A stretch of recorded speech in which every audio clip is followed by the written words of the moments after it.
it's Big Earn here with MMA Buzz. I'm here with Yomi Heredia. He just got done beating my old training partner, Chance Riggs. You know, you're just a big kid in there, you know.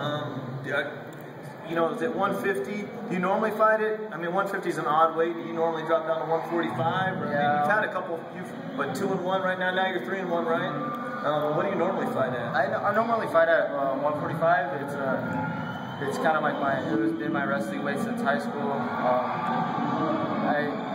Naturally I always cut down to that low, and I'm thinking about going up to 55. That's why I seem a lot bigger in this fight, because the cut was a little more drastic on my body than I thought it would be.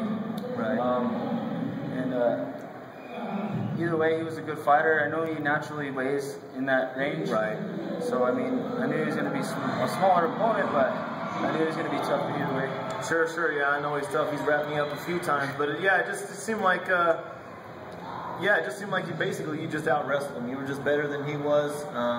You were able to escape him, and then when you got in a little bit of trouble, it seemed like you were stronger. You were able to power out of some of those moves. But it looked like you felt good. You looked good in there. Anything else you want to say about the fight? Well, he was a good wrestler off the bat. Not a lot of guys can just take me down and hold me there, especially since it was the first round. We were both fresh. Not a lot of guys can do that, and give it to him. But I knew he was a wrestler, so I was training my wrestling just to try to meet up with him and help me out at the end. Okay. Well, all right. Go ahead and thank some of your sponsors, and good luck. Yeah. I'd like to thank my dad, Dave, and Grizzly MMA for supporting me, and Jason Ramstetter for letting me use his wrestling room to practice my wrestling, especially for this fight. And I'd like to thank everybody that came out to fight.